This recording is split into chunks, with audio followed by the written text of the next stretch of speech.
Thank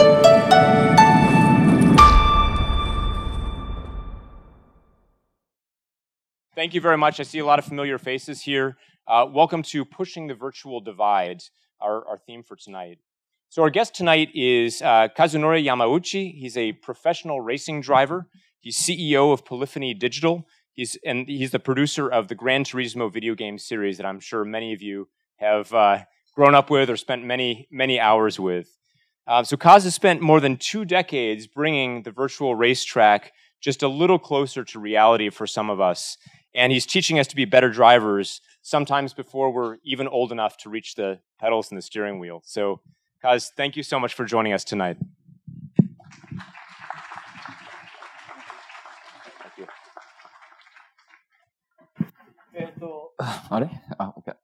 今日は皆さんお時間を作っていただいてありがとうございます。So thank you for taking the time to be with us tonight. こんな素敵な場所で、グランツーリスモについて、車について語れるというのは、僕にとってもすごく幸せなことです。And it makes me very happy to be at this fantastic location to talk about Gran Turismo and about cars with everyone here. ガレージトークを始める前に、この中にはグランツーリスモとは何かというのをご存知でない方もいらっしゃるでしょうから、簡単にグランツーリスモ、とこれまで僕らが何をやってきたのかについてプレゼンテーションしたいと思います。So I'm sure there's a few of you in this crowd that doesn't really know what Gran Turismo is all about. So I'd like to take a little bit of time explaining what GT is and what we have done over the years. はい。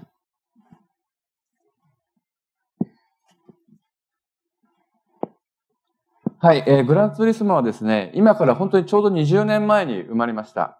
So Gran Turismo is a game title that was born exactly 20 years from today, 20 years before. はい。僕はね、30歳の時です。This was when I was still 30 years old. はい。今50歳です。I'm 50 now. So. はい。で、リアルドライビングシミュレーターとして、世界で初めてのリアルドライビングシミュレーターとして登場しました。And it was put out there in the world as the world's first real driving simulator.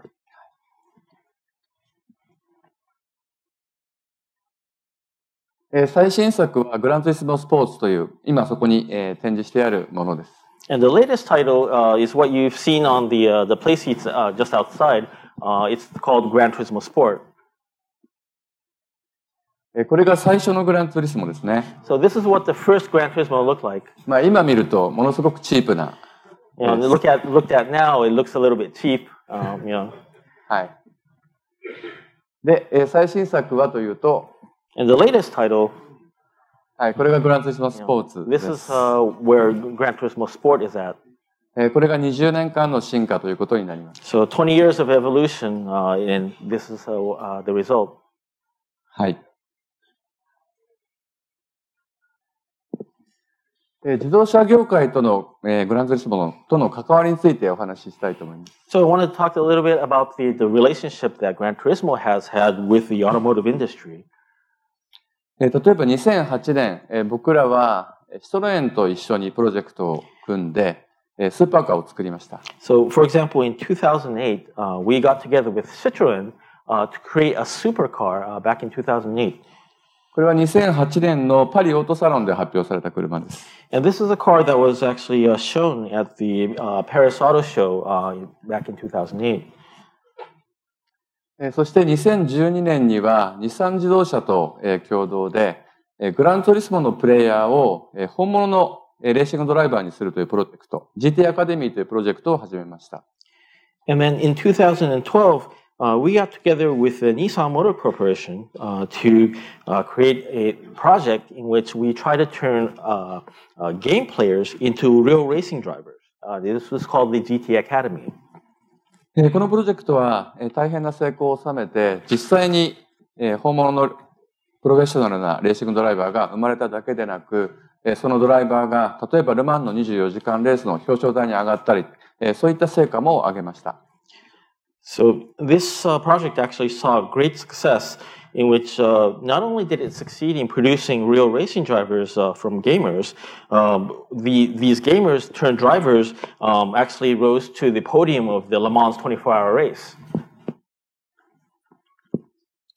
この頃からですね、グランツーリスモというのは、ビデオゲームというよりは、自動車産業の中における一つのムーブメントであるという認識を僕らが持つようになりました。And around this time, we started to understand that, Gran Turismo was not just a video game anymore. It was sort of a movement in the automotive industry.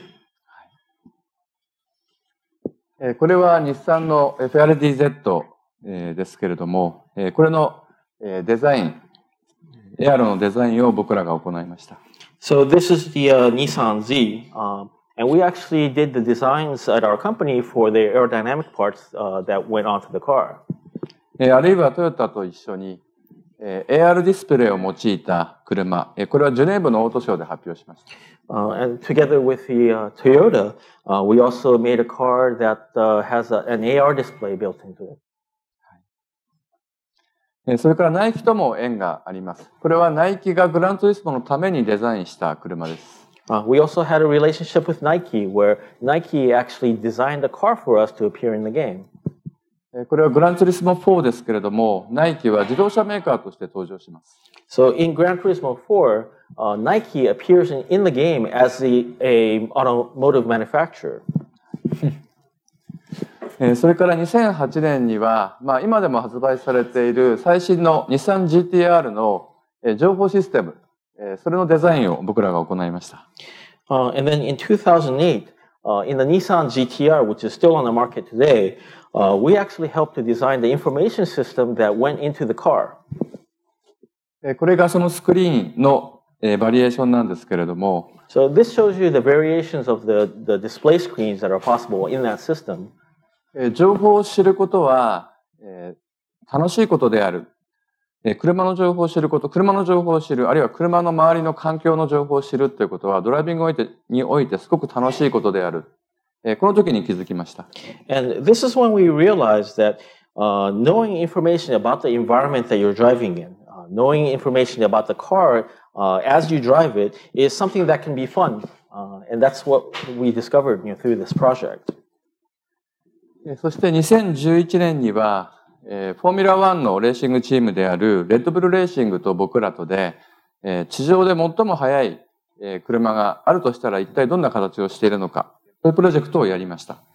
So, and then in 2011, we got together with the F1 racing team, the Red Bull racing team, and we went to try to design what would the fastest racing car in the world with no regulations would look like. この車は、いわゆるファンカーと呼ばれているもので、So this car is what is typically called a fan car. これはファンの力を利用してボディの、底の、空気を抜いて、不圧の状態を作り出してダウンフォースを得るというそういう仕組みになっています。And a fan car is a type of car that has built-in fans that draw out the air from underneath the car to create a vacuum there, helping it to stick to the ground better. この時一緒にデザインをしたのは、レッドブルレーシングのテクニカルオフィサーのエイドリアン・ニューイさんです。And at the time, the person who helped us design this car was the technical engineering officer of Red Bull Racing, Mr. Adrian Newey. そして、デザインについてです。In terms of design, ビジョングランツーリスモというプロジェクトをグランツーリスモの15周年に合わせて始めました。このプロジェクトは今でも続いています。So as a project for the 15th anniversary of Gran Turismo, we started something called the Vision Gran Turismo project, and this is a project that's still ongoing today. このプロジェクトはそれぞれの自動車メーカーが考えるグランツーリスモを、つまり GT カーを、スポーツカーをグランツーリスモのためにデザインしてくださいというプロジェクトです。And this is a project in which we asked automakers from around the world to create a Gran Turismo car, a GT sports car that they want to create for the game. 自動車というのはどんな理由であれ生まれてしまった瞬間に作り手の意思とは無関係に輝きを持ち始めるんですね。So automobiles, whatever the reason is for their birth into the world, once they're born and once they're brought out into society, they start to take on their own shine, maybe in a direction that the creators never intended to. 皆さんもすごく自分のお気に入りの車、歴史上に存在するお気に入りの車ってあると思うんですけれども、おそらくそれをデザインした人とか、それを作った人の名前は知らないと思うんですね。でも、その車自身は何年経っても何十年経っても輝きを持ち続ける。車っていうのはちょっと不思議なものです。So, cars are strange things in which, you might all have a favorite car from a different era, from some part of history. And individually, you might not know the name of the actual designer who designed that car, but you know the name of the car. Everyone knows the names of these cars. And these names, these cars last for decades without losing, any of their allure or shine. ですから僕は、どんな理由であれ、車を作ってしまえばいいんだということに気づいて、自動車メーカーの皆さんにスポーツカーを作る口実を与えたんですね。So, I realized then that, whatever the reason it is, it's important that the manufacturers actually make cars and put them out into the world. So the project was sort of set up so that it gives an excuse for car manufacturers to make sports cars. 結果としてたくさんの、自動車メーカーがこのプロジェクトに賛同してくれました。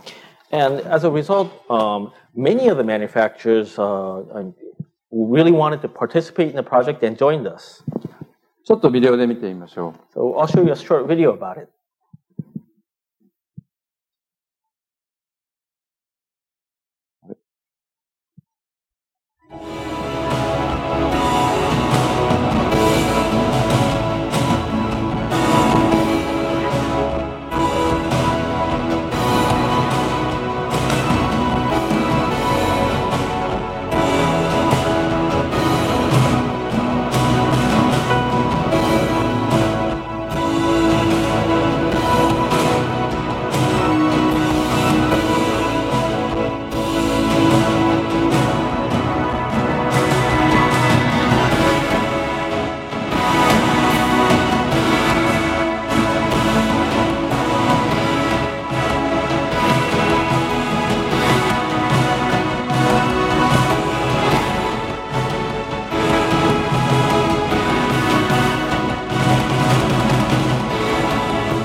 はい、これがですね、現在、ビジョングランツイスモのプロジェクトを、行っている自動車メーカーの皆さんです。So this is a list of all the manufacturers that have been involved in the Vision Gran Turismo project until now. で、日々増えています。And daily, we're actually still getting more manufacturers into the mix. マニュファクチャラーによっては2代目、3代目を作っていらっしゃるメーカーもあります。And depending on the manufacturer, some of them have actually gone to design second cars and third cars for this project. 当分終わりそうにないですね。And it seems that there's actually no end to it as far as I can see so far. あともう一つ、モータースポーツの未来についてです。And the other subject I want to talk about is regarding the future of motorsports. FIA と僕らとで今年の4月から新しいチャンピオンシップを始めます。So the FIA and ourselves, we're actually going to be starting a new championships starting in April this year. 一つはネーションズカップ、言ってみればワールドカップみたいなものです。So one is the Nations Cup. It's sort of the World Cup of cars. もう一つはマニュファクチャラーシリーズ。これはマニュファクチャラーのファンがマニュファクチャラーを代表して戦うシリーズです。And the other is the Manufacturer Series, where fans of certain manufacturers will race against other fans of other manufacturers online. このチャンピオンシップのウィナーは FIA が年に一度、クリスマスの時期に行っているプライズギビングセレモニーがあります。これは、例えばフォーミュラ1のチャンピオンであるとか、あるいはルマンのチャンピオンであるとか、そういったチャンピオンが一堂に会して、表彰される、そういうセレモニーなんですけれども、そこに、このグランツーリスモチャンピオンシップスのウィナーも行って同じように表彰される。リアルなモータースポーツのチャンピオンと同じように表彰されるんですね。So, and the winner of this championship will actually go to the FIA prize giving ceremony that is held around Christmas time every year, where they award their F1 world champions, their Le Mans champions, and these the winners of our Gran Turismo championships are going to attend that event and be awarded alongside the real world racing drivers on stage for this event. これはモータースポーツインダストリーにとっても、あるいはビデオゲームインダストリーにとっても大きなことだろうと思います。And I think this is something that's a really milestone for both the automotive industry and the video game industry. あともう一つ、FIA と僕らで行うプロジェクトの一つがデジタルライセンスです。And one more, another project that we're doing together with the FIA is a digital license program. これは何かというと、グランツーリスモの中で本物のモータースポーツライセンスが取れるというプログラムです。And what this is this is a program in which you can acquire a real-world motorsports license through playing Gran Turismo. モータースポーツのライセンスというのは、取ったことがある方ならよくご存知だと思うんですけれども、時間もかかるし、お金もかかるんですね。And a motorsports license, if you've ever tried to acquire one yourself, you would know. But it's something that takes a lot of time and takes a lot of money to get one. それをグランツーリスモの中で取れるようにしようということです。And this is an effort to try to make it so that you can actually acquire one in the Gran Turismo game. そうすることで、今先進諸国ではモータースポーツに参加する人口というのは年々減ってきてるんですけれども、少しでもたくさんの人が本物のモータースポーツに向かうための道筋をつけたいと思っています。So by doing so, in developed countries around the world, there are less and less drivers and less people getting involved in motorsports today. And this is our effort to try to get more people involved in motorsports and get excited about it. これが今デジタルライセンスのプログラムに賛同している自動車クラブです。And this is actually a list of the automobile clubs and the countries from which have shown interest in this digital license program. 残念ながらアメリカも日本も入ってないんですけれども。And unfortunately, the U.S. and Japan, they're not in this list. ただ注目すべきはモータースポーツで長い歴史のある UK であるとか、あるいはオーストラリアがすでに入っているということですね。So, but one thing that's notable is that countries that have a very long history in motorsports, like the UK and Australia, they're actually already in this list. They've shown their appreciation and their intent to participate. あるいはこれからモータースポーツが、あるいはモータリゼーションがどんどん大きくなっていくチャイナであるとかインドが含まれているのも面白いところです。And another interesting fact is that countries are just now motorizing and just now getting into motorsports like China and India. They have also shown the interest in participating in this program. これまでモータースポーツは百数十年の歴史がありますけれども、僕らと FIA でこれからの100年のモータースポーツをデザインしていきたいと思います。And motorsports already has well over 100 years of history now. But together with the FIA, we'd like to try to help design the next 100 years of motorsports history. で、もう一つせっかくこの場なので、お伝えしたいことがあります。And there's another thing I wanted to tell you since we have this opportunity here today.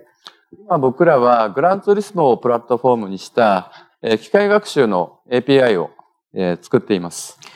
So using the Gran Turismo platform, we're currently working on a machine learning API. これを使って、AI 同士のレースをしたいと思っています。And using this, what we want to do is to set up a race, pitting AI drivers against other AI drivers. まあ皆さん、これを見ればどういったことができるのかというのはすぐお分かりいただけると思います。And I think you can imagine immediately, what things would be possible, just looking at this. このプラットフォーム上で、様々な AI が戦って、どの AI が一番速いのか、あるいはどの AI が一番インプレッシブなのか、そういったものが、争われると思います。So, using this platform, you can imagine that you'll have the fight between the AIs where you can see, which is the fastest and which is the most impressive AI out of the participants. ぜひ皆さんも参加してください。So, if you're interested, please participate.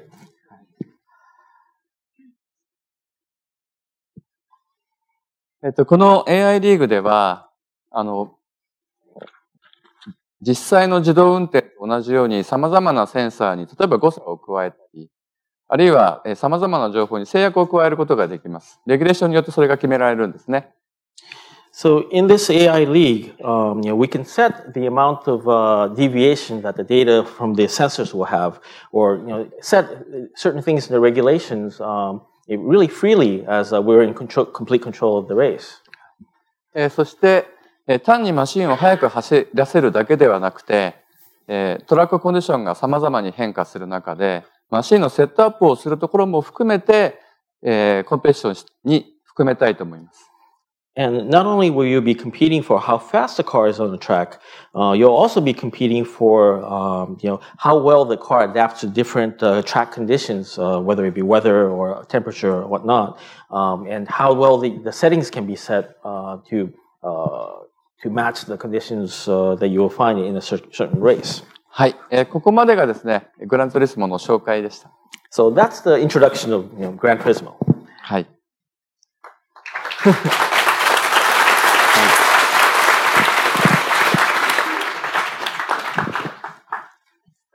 So for those of you who have been here before, you'll know that a big part of these Open Garage Talks is making it a conversation. And so we welcome you to join us in that conversation. Many of you should already have had question cards passed to you. As you think of questions, please pass those to our staff and we'll bring them forward. But to lead us in that conversation with Kaz, I can think of nobody better than Chris Gerdes. Chris is a professor of mechanical engineering. He's our CARS faculty director, and he has devoted his career to teaching students about vehicle dynamics and engineering. So, Chris, thank you so much.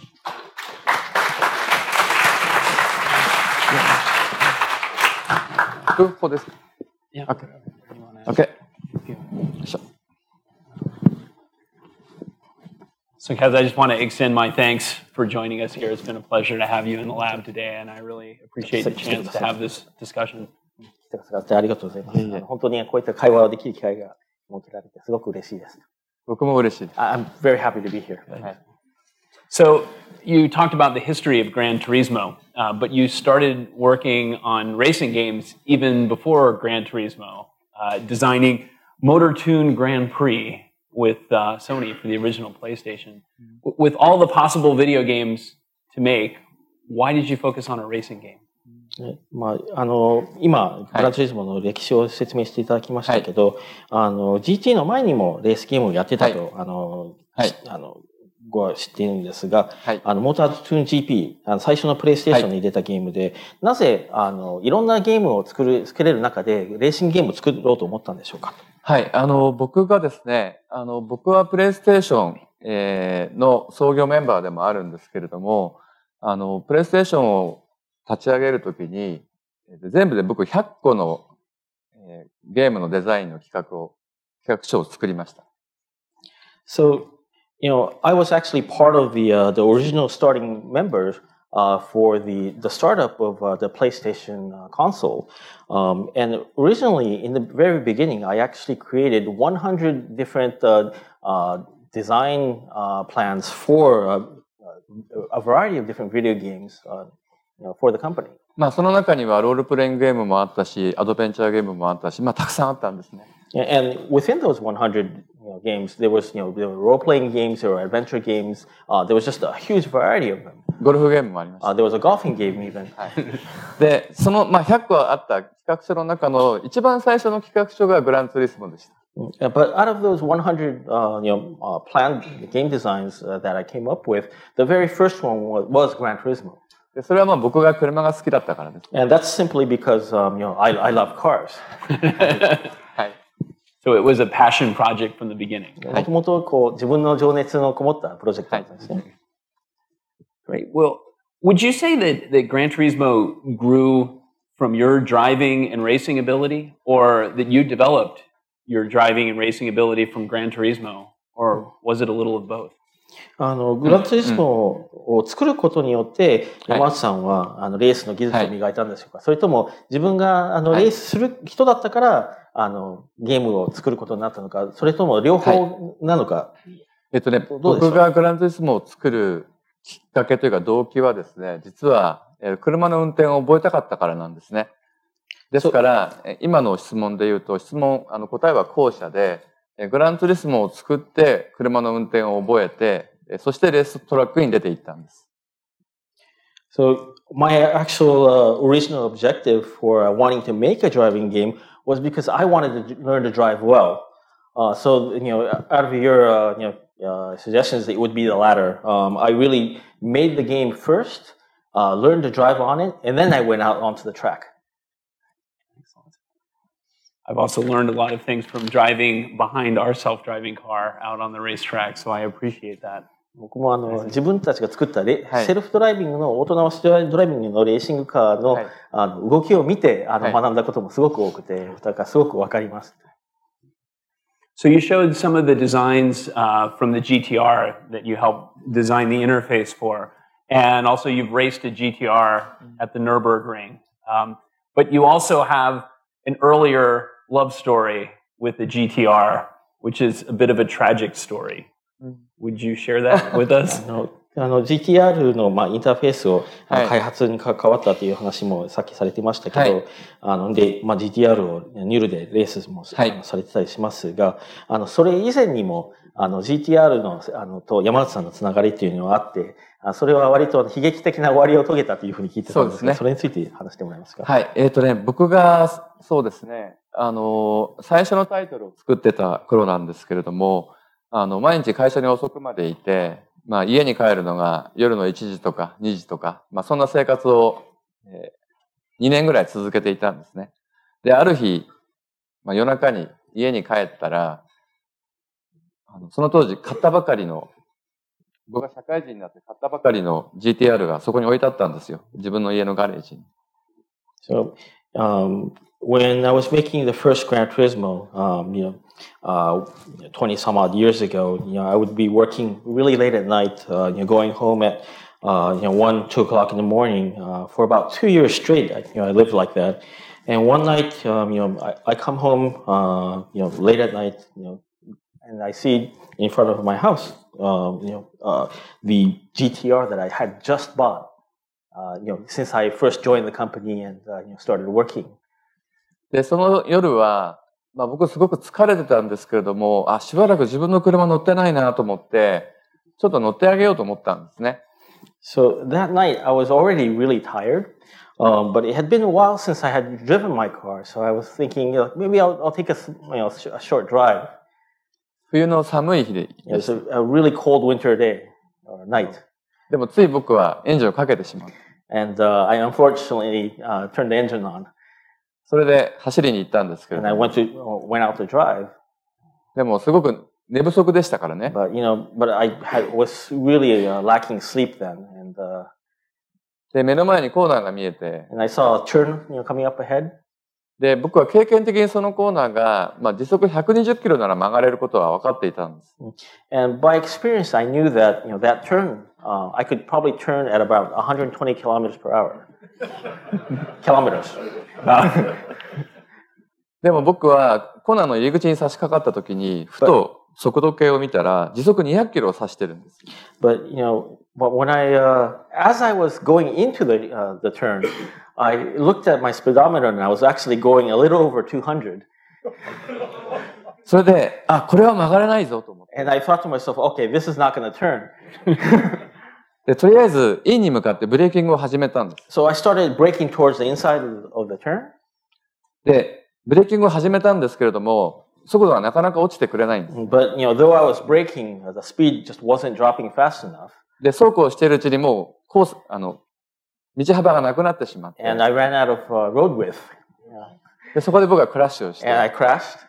And, でも自分から前がなくなってしまうような。And the front of the car from where I was sitting forward was gone. まあ、怪我はなかったんですけど。Unfortunately, I wasn't hurt at all. でも車はなくなってしまう。But the car was pretty much out of it. で、5年間のローンが残りました。And it just left me with a 5-year loan payment. そういう思い出があります。So that's the memory I have.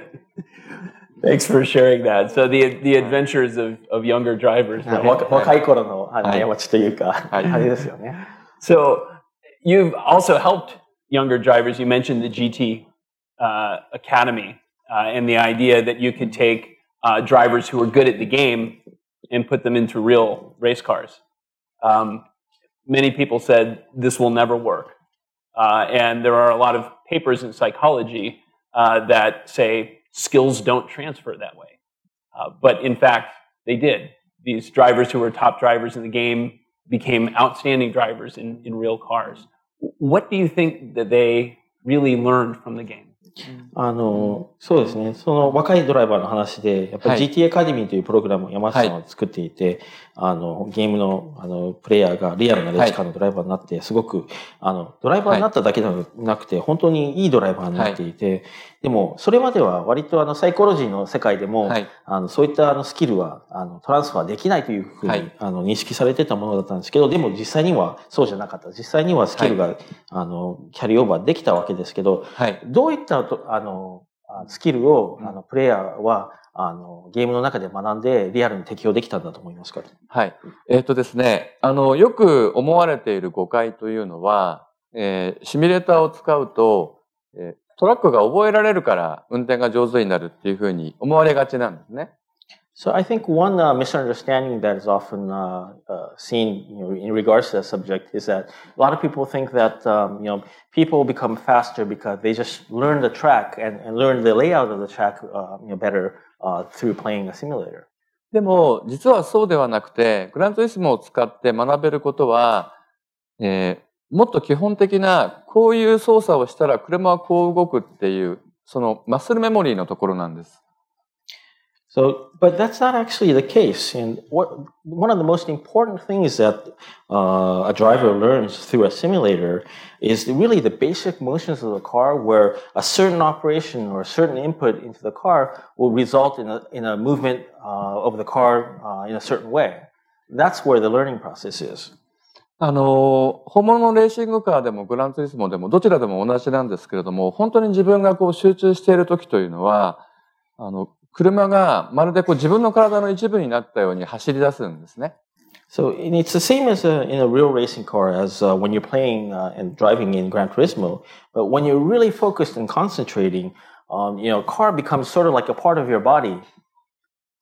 その感覚がこう身につくのがグランツーリスモをプレイすることのメリットだと思います。And I think the merit of playing a simulator like Gran Turismo is that you get that feel and that sensation of being at one with a car. So you learn the patterns of steering and how to coordinate with the brakes on turn entry and the throttle on turn exit, and learn that for a particular car. Is that the sort of pattern that one learns this way? だからある車のパターンを覚えるというか、ステアリングとブレーキの踏み方での組み合わせだったり、コーナーのエントリーでのスロットルの開け方だったり、そういったいろんなパターンを覚えていくっていう感じですね。そうですね。習熟してくると本当にどうでしょうね。今リアタイヤがどれくらいキャパシティが残っているのか、例えばこれ以上スロットルを踏んだらリアタイヤが動き出す、そういったところまで分かるようになってきます。Yeah, I think so, because as you learn more and more about the car, you know that you know how much grip you have left in the rear tires, to the point where if you apply this much more throttle, the rear end will start giving or not. that's the level of understanding you start forming in your head. So my older son, for a while, raced quarter midgets. And one of the things I learned is that over a race weekend, when it came to tires and broken parts, you could often spend as much as it would cost to buy a PlayStation and a copy of Gran Turismo. You've created a path to motorsports where people can actually play the game and end up pursuing a career in this. What has that meant to the people who've graduated from GT Academy and gone on to these podiums? そういった僕の息子がコーターミジェットカーのレースを実際にしていて、週末のレース1本だけでタイヤとその時壊れたパーツ代だけでもうプレイステーションともうグランツーリスモの買える値段を優に超えてたりしてたんですけど、こういったモータースポーツへの新たな道をそれまでお金がなくて達成できなかった人たちのために作れたというのはどういった意味があるんでしょうかと。GT アカデミーの勝者と卒業生に対して彼らはどういったものを得たと思いますか？そうですね。モータースポーツというのは、たくさんのスポーツがある中で最もお金がかかるスポーツなんですよね。So, motorsport is actually a sport out of all the different, sports out there. Is one of the most costly to actually participate in. はい。でも、グランツーリスモを使うことによって、そのモータースポーツの、世界、命の危険がないということを除けば、ほぼ同じようなモータースポーツの世界が体験できるというのは、なんて言うんでしょうね。そのモータースポーツ人口、そのベースの人口を増やすという意味ではすごく効果的ですよね。So, but I think, being able to, experience the world of motorsports through Gran Turismo, minus the threat to your life, when you're racing, is actually, it helps to kind of boost the base population of the fans and the people involved in motorsports. フットボールをやってる人とか、例えばテニスをやってる人っていうのは学校に何人もいるじゃないですか。There's lots of people in schools, footballers, or they play tennis, or 野球をやってる人 or play baseball. でもモータースポーツをやってる人って学校に一人いるかいないかですよね。まず一人もいないんじゃないですか。But in most schools, you'll find maybe one person who's into karting or motorsports, or maybe none. そういった人口が増えるのはいいことです。So it's great to be able to try to boost that population. So I was talking with Bruce Canepa one time, who's a race car driver among many other things, and he said he felt like it was harder to go from driving a car to driving a simulator than it was to go from driving a simulator to driving a car. And his reasoning was that if I learn to drive the simulator, I learn how to drive without a lot of feedback. And if I get more feedback, that's helpful. But if I learn to drive the car, then I'm used to all the real feedback, and I may have a hard time without it. Do you think that's true? Has that been true in your experience? ブルース・カンパーさんと話していて、彼、レーシングドライバーで、彼は、実際、リアルの車を運転して、シミュレーターに行くのは、シミュレーターでまず学んで、リアルの車を走らせるよりはるかに難しいという話をされてたんですね。やっぱり、彼の理由としては、フィードバックがたくさんあるリアルなものから、それがなくなって、しまう方が、やっぱりシミュレーターで一部のフィードバックがない状態から、情報が増える状態の方が、より楽だと。山内さんも、そう思いますか？はい、全く同感ですね。リアルな車というのは、本当に情報がたくさん来ますから、シミュレーターで走らせている状態よりも豊かな情報の中で走らせることができるんですね。ですから、本物の車をサーキットで走らせる方がやっぱり簡単です。I think that, excuse me, too much talking. I think that's definitely true. When you're in a real car, you have so much more feedback than when you're driving a simulator that it actually is easier to drive a real race car on a circuit than it is to drive a race car on a simulator. Thank you.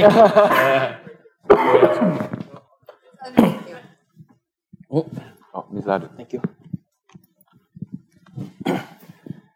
And so maybe it's harder to get your online license than to get a real racing license, just less expensive. じゃあリアルなライセンスを取る方がオンラインでライセンス取るより楽かもしれないですね。まあお金はかかるかもしれないですけど。そうですね。お金と時間はかかるんですけど。Yeah, you might be right. It takes more time and money to get a real license. So. あとまあリスクがありますね。And also there's the risk to your life, right? はい。So we're talking about all the things that you can learn from simulation. And maybe it's tempting to think that the simulation is just trying to reproduce reality, but you don't always try to reproduce reality. And you've mentioned with sound, what you want to reproduce is what the driver needs to hear, not necessarily what a microphone would hear. So I'm wondering how you choose what should be realistic and what should be more representative of what the driver experienced.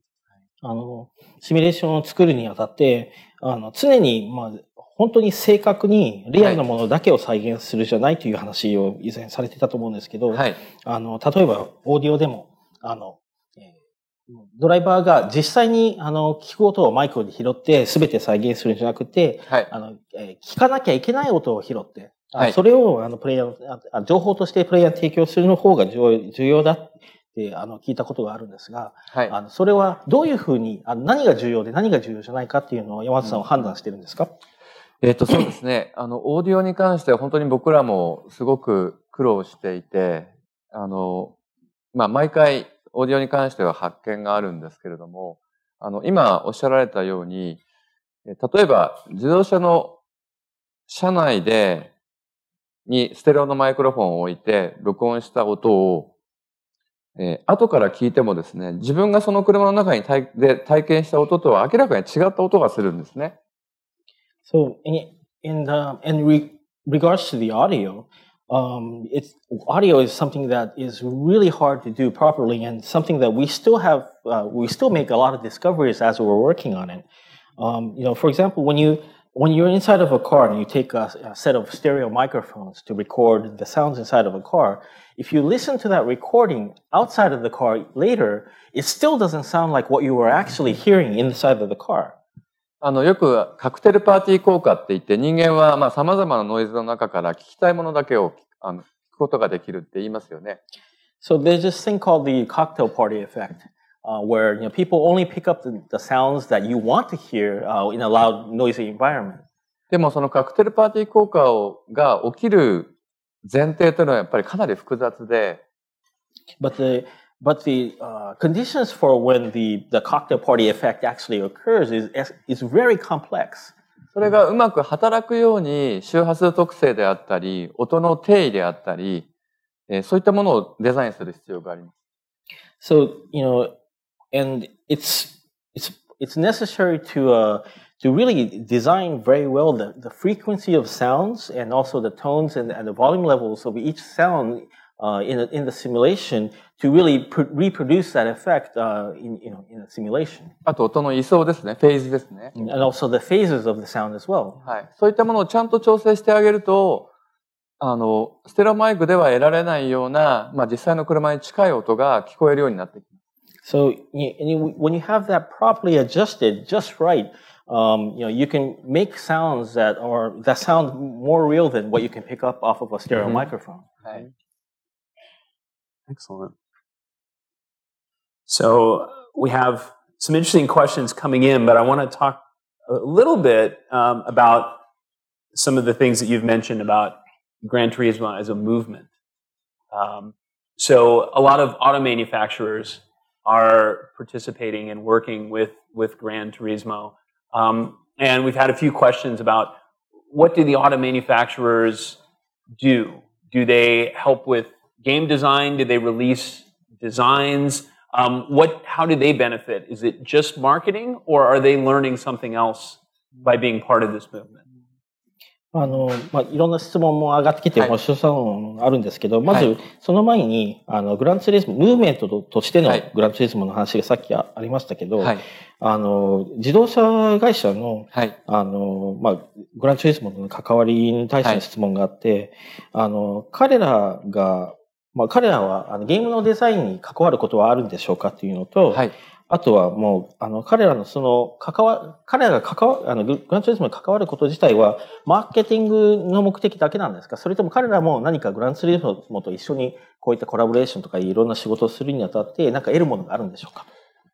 そうですね。マーケティングだけの理由で、グランツーリスモと何らかのコラボレーション、パートナーシップを結ぶというケースもおそらくあるでしょう。So, I mean, there are cases in which, an auto manufacturer will collaborate and be partners with Gran Turismo just for marketing reasons. で、それ以外の理由として、もうグランツーリスモは登場してから20年経ってますよね。So, but in other aspects, it's been 20 years since we first released the first Gran Turismo. ですから、20年前にティーンエイジャーだった若者たちというのは、もう今や立派な大人なんですね。So, the people who were teenagers way back when are now, full-grown adults. で、その人たちは今、各自動車メーカーのもう中枢に入って働いてるんです。And these people are actually now in central parts, very important roles in these manufacturers all over the world now. それはエンジニアであれ、whether it be engineers or マーケッターであれ、marketing people, デザイナーであれ。designers. ですから、彼らにとってみると、グランツーリスモと一緒に仕事をするというのは、単なるビジネスということだけではない、何か別の価値があるように思いますね。Yeah. So, for those guys, working with Gran Turismo, has a value to them that sort of goes beyond the business side. So you have more members of your movement. The players become the participants as it evolves. だから進化の上で、ムーブメントの参加者がどんどん増えている感じなんですね。プレイヤーがもう実際にムーブメントに参加し始めると思います。I do think so. So, one of the things I think is interesting about your movement is that it has maybe 1 foot in the virtual world and 1 foot in the real world. As you see designs from the game coming into real cars and concept cars coming into the game. That's an interesting blend of the virtual world and the real world. Where do you see Gran Turismo living in the future between the virtual world and the real world? 多分すごく、そのムーブメントとしてのグランツーリスモっていうのは面白いと思っていて、すごく、片足バーチャルの世界にいながら、片足リアルの世界にいて、ゲームのためにデザインされた車がコンセプトとしてリアルな世界に現れたり、実際にそれに基づいて作られたデザインの車がまたグランツーリスモに入ったり、そういった面白いブレンドがそこにあると思うんですけど、そういった役割として GT の未来は、GT はどういった立ち位置に今後存在すると思いますか？そうですね。自動車という存在は、すごく面白い存在ですよね。工業製品としてあれほど魅力的なものもなかなかないでしょう。So, automobiles themselves are a very interesting existence in the world because, I don't think there's any other industrial product that's out there that has so much allure and so much, attraction to it. で、しかも、社会的な影響力がすごく大きいですよね、自動車というのは。Yeah, and it also has a profound, social impact as well, automobiles. はい。そういったその社会性の大きさみたいなものと、そのセクシーさみたいなものを両方持っている不思議な存在なんですね、自動車って。So, the cars are this strange, existence in the world that has this huge social impact, but at the same time, there's this, very sexy, very attractive, objects. そうで、僕らがそういった自動車産業に対してできることというのは、自動車のそのエモーショナルな部分、素敵な部分というのを、なるべくたくさんの人に伝え続けることだと思っています。And I think, part of the role that we have, part of the mission that we have, towards the automotive industry is to continue conveying the emotional part of automobiles to the public and to the people. ですから、例えば先ほどご紹介したビジョングランツーリスモのプロジェクトもそうなんですけれども、あれはどういった意味があるかというと、自動車業界の皆さんに、皆さん今でも自動車作りを楽しんでいますかっていう、そういう質問でもあるわけなんです。So, the Vision Gran Turismo project is one of those aspects, and it really is, in a way, sort of our question to the automotive industry, asking them whether they still enjoy making cars.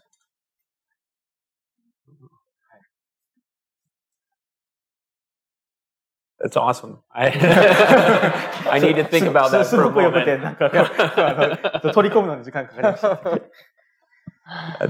So, one of the things that we talked a little bit about was technology and the power of technology. This is a good example where you're using Gran Turismo to challenge the industry about their passion. We talked a little bit also about the dark side of technology and some of the deception related to use of Twitter and other media here in the recent elections. And you had some thoughts about technology and government, the role that it plays in our society, the role that these communities play.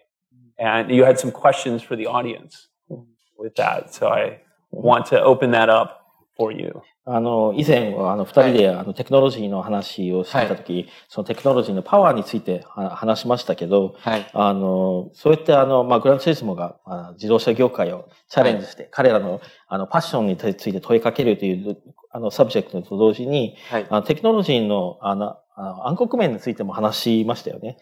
ツイッターとか最近のメディアの、選挙に対しての影響力だったり、そういったテクノロジーの社会への影響だったり、コミュニティの影響、そういった政治に対しての影響、そういったものについて山内さんが皆さんに対して何か質問があるというふうに聞いてたんですけど、それについてちょっと話してもらえますか？そうですね。今回、ここでお話をするということになって、僕が日本から見てですね、すごく気になっていることがあります。So, being called to be a talk here today, there was something that I had, there was a question that had kind of lingered in my mind, sort of viewing America from Japan. それは何かというと、アメリカのデモクラシーについてです。And that's in regards to the democracy here in America. アメリカというのは、日本から見ると常にデモクラシーのロールモデルだったんですね。So, America viewed from Japan has always been sort of the role model of democracy, for Japan. そうなんだけれども、日本から見ていると、皆さんがどう思っているかどうかはわからないけれども、どうもそれがうまく動いてないように見える。And seeing from Japan now, I don't know what everyone here thinks about it, but from the perspective in Japan, it seems like democracy isn't quite working the way it was meant to.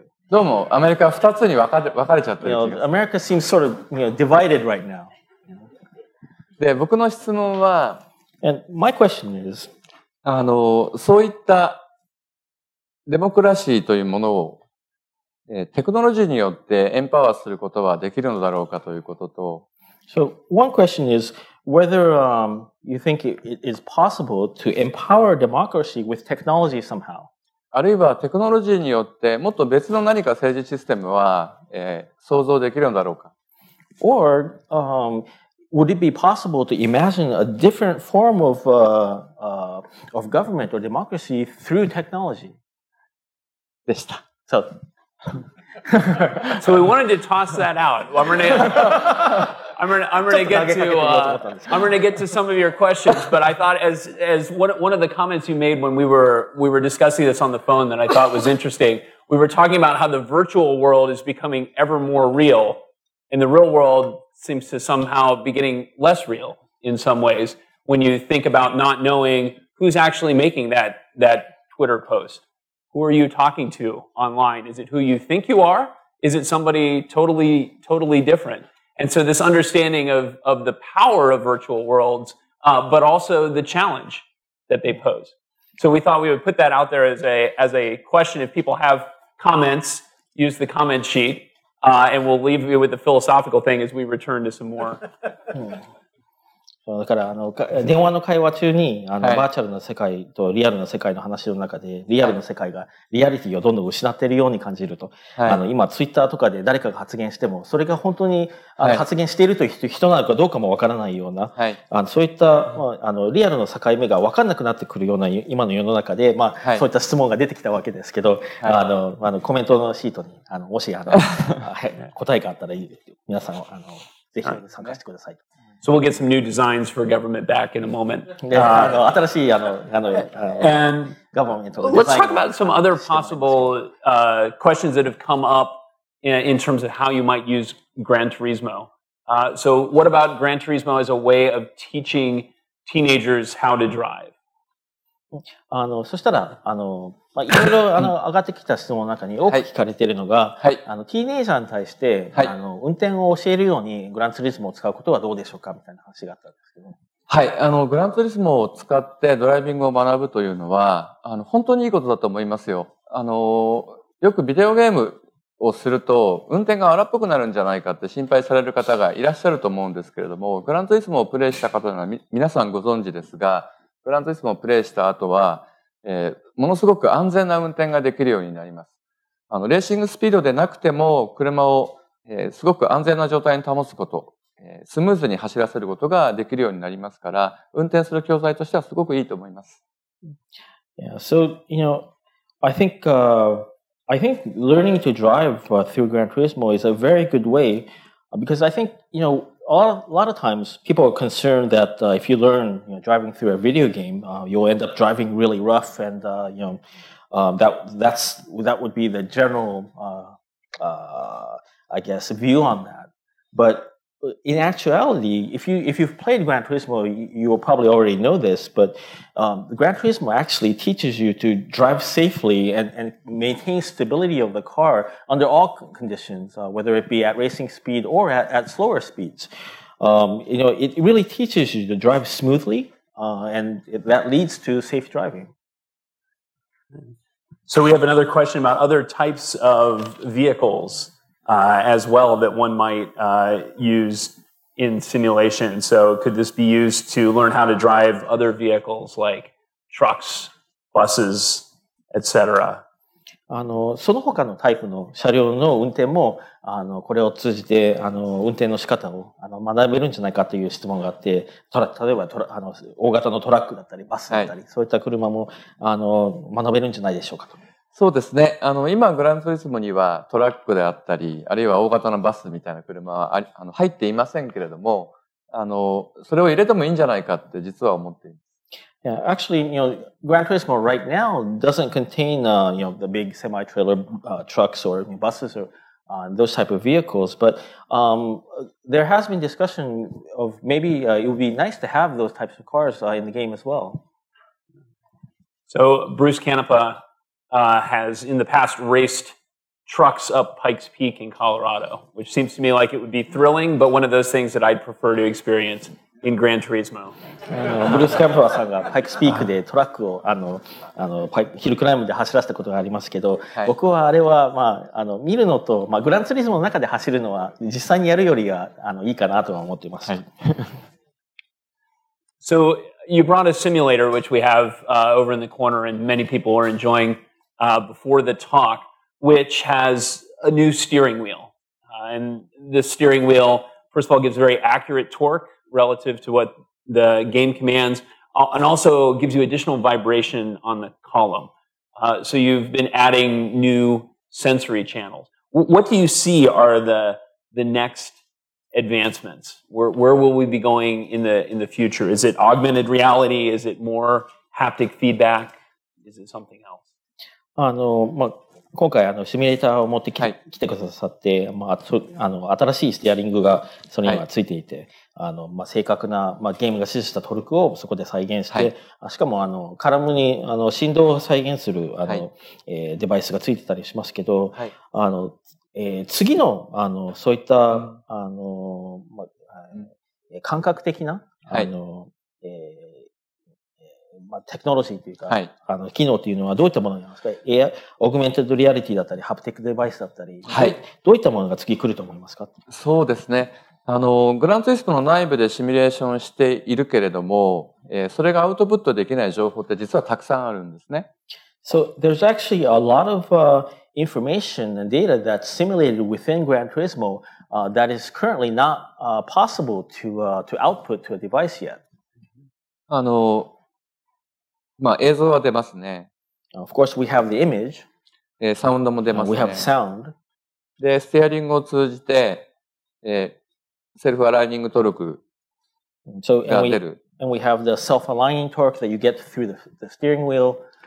で、今回そこにトランスデューサーを加えて、And then we added a transducer there now. ほぼ 100Hz 付近の、言ってみれば、路面のザラザラ感が分かるような情報を出せるようになったんですね。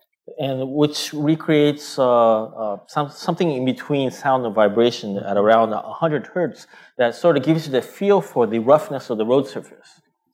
で、そういったハードウェアのデバイスの進化で、表現できるものっていうのはまだまだあると思うんですけれども、なかなかそのハードウェアの方が、進化しないのが僕らの悩みといえば悩みです。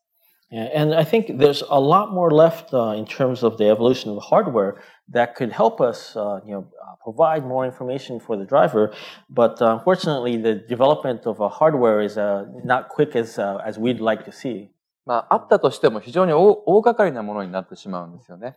And a lot of times, even if a solution existed, it becomes something, huge that's not viable to supply right away. Well, you're in Silicon Valley and in a lab. Is there anything that you would wish for? ここでシリコンバレーの、ラボがいっぱいあるところに今いるわけですけど、山田さんが今これがあったらいいなと思うものないですか？そうですね。今回僕らは、初めて HDR、ハイダイナミックレンジレンダリングの世界を、限定的ではありますけれども、グランツイスモスポーツで、実現しました。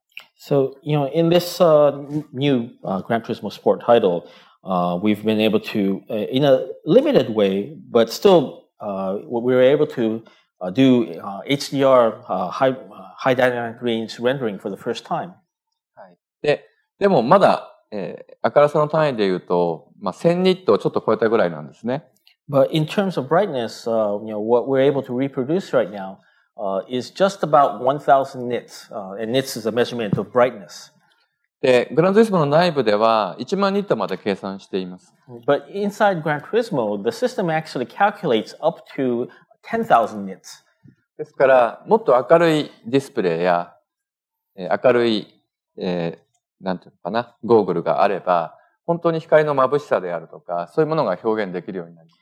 So, if you had a brighter display or a set of VR goggles with brighter range of lighting that's possible, and we could really simulate really like blindingly bright lights and even the sun. Very cool. すごくクールです。I want to get to a couple of the questions here about automated vehicles. So how do you see automated vehicles changing motorsports and changing the relationship of enthusiasts in motorsports? 今話題になっている自動運転の車両ですけど、そういった自動運転はモータースポーツをどういうふうに変えたり、どういうふうに影響すると思いますか？そうですね。自動運転になる、その社会の大きな流れというのは、間違いなく自動運転になっていくと思うんですね。明らかに経済的な合理性があります。So, I think the movement of society towards autonomous driving is something that is, it just makes sense and is logical economically. It's definitely headed that direction. ですね。ですから、モータースポーツをするというのは、なんて言うんでしょうね。例えば自家用飛行機を飛ばすようなね、そういう趣味になる可能性ありますよね。So I think there's a possibility that motorsports will eventually become something like owning your own light plane to fly on the weekends. そういった特別なものになっていくだろうという気はしています。And so I have a feeling that there's a possibility that driving itself might become something special and something niche like that.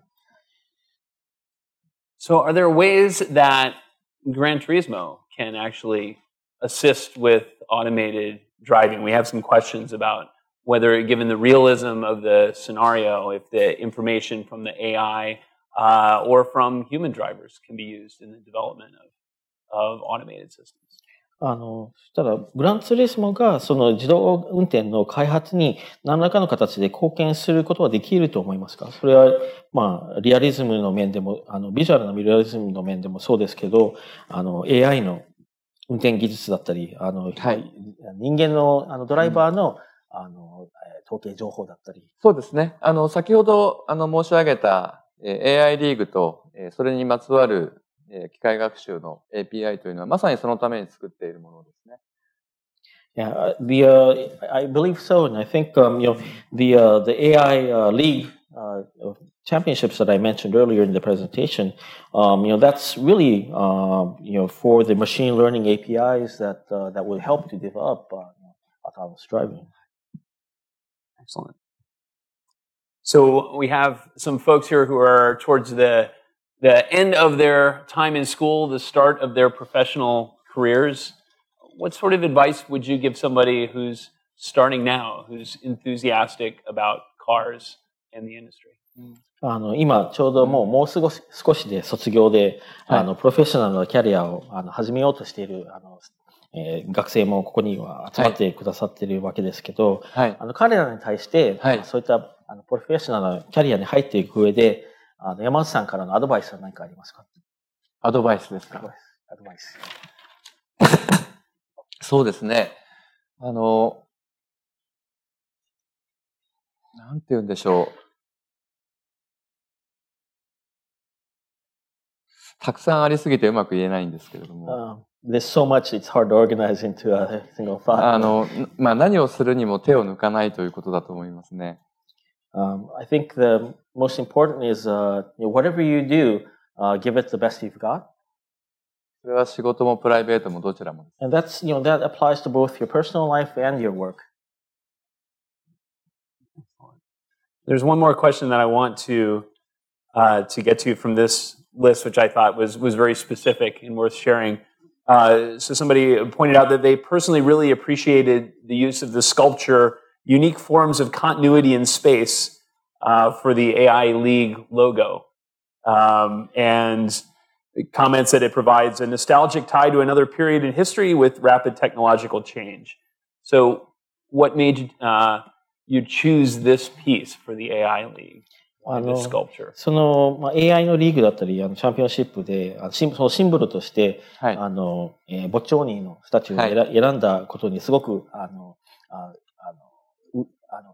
れが見れて嬉しかったというコメントがあったんですけど、あれはやはりもっとノスタルジックなテクノロジーがすごい変化を遂げていた時代の象徴でもありますよね。なぜそれを山内さんはシンボルとして、チャンピオンシップのシンボルとして選んだんでしょうか？はい。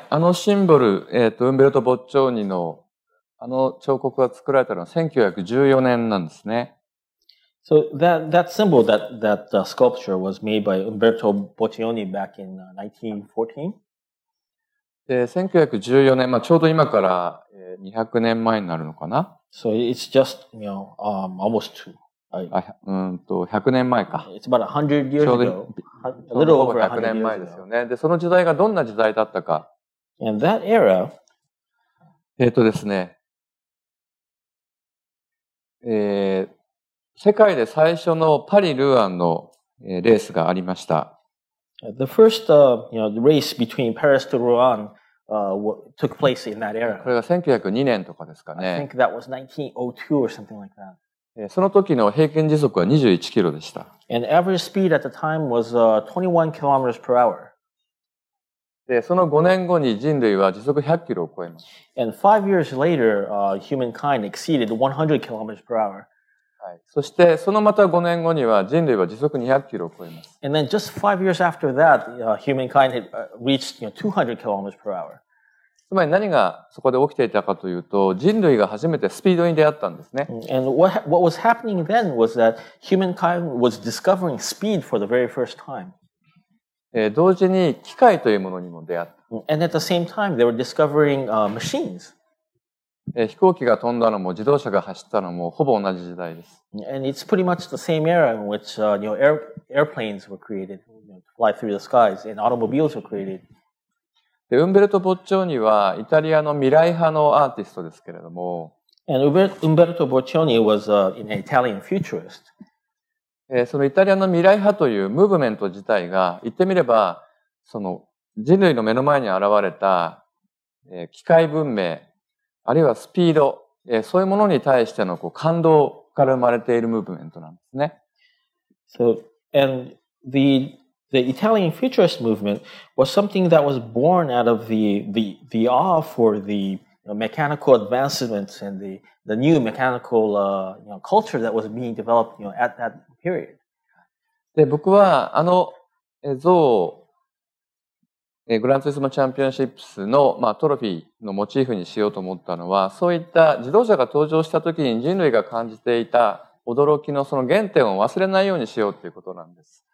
And the reason why I chose, that sculpture as a trophy for the Gran Turismo Championship Series is that, I wanted to make sure that people don't forget the origins of the awe that people had for automobiles and speed and machines, in that very beginning. はい。そういう思いが込められている。So that was my それぐらいスピードはすごかったんです。the speed was just that impressive to people back then. Good. Well, did we get any responses? Where did Stephen go? Did we get any responses to the suggestion of technology and democracy? Did we get any comments? We may have to explore that after the talk in conversation, or else have people think about that on the way home, because I think that's an excellent and challenging question, a way to sort of build from this. But I do want to thank Kaz very much for his time and his thoughtfulness.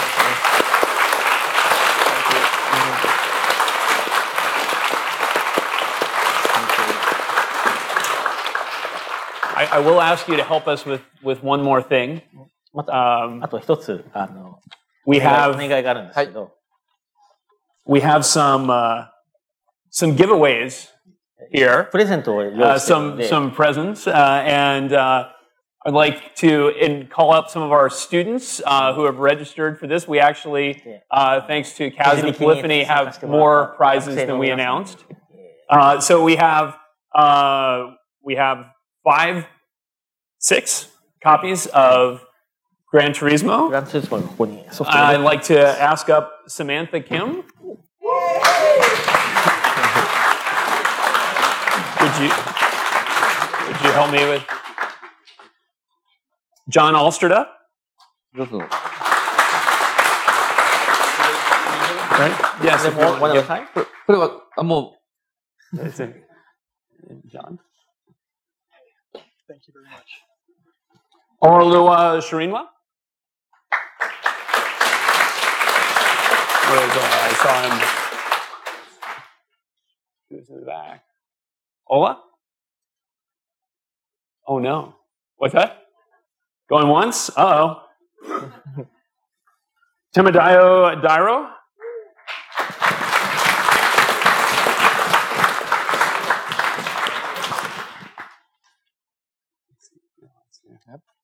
While he's coming up, Jason Trinidad?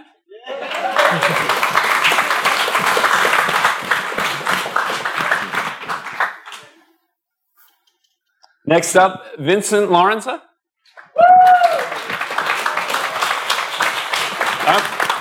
Wait a minute, don't go too far.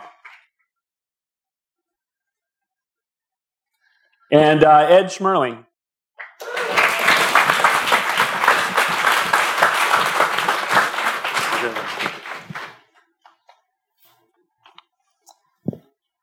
And our grand prize winner of the PlayStation, Timadayo Daira.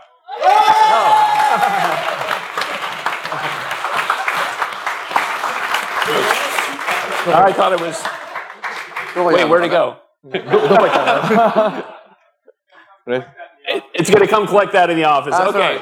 So we'd like to invite those who won to have their copy actually signed by Kaz. We're going to do that in the office, or we'll do that in the office next door here. So congratulations to all of our winners.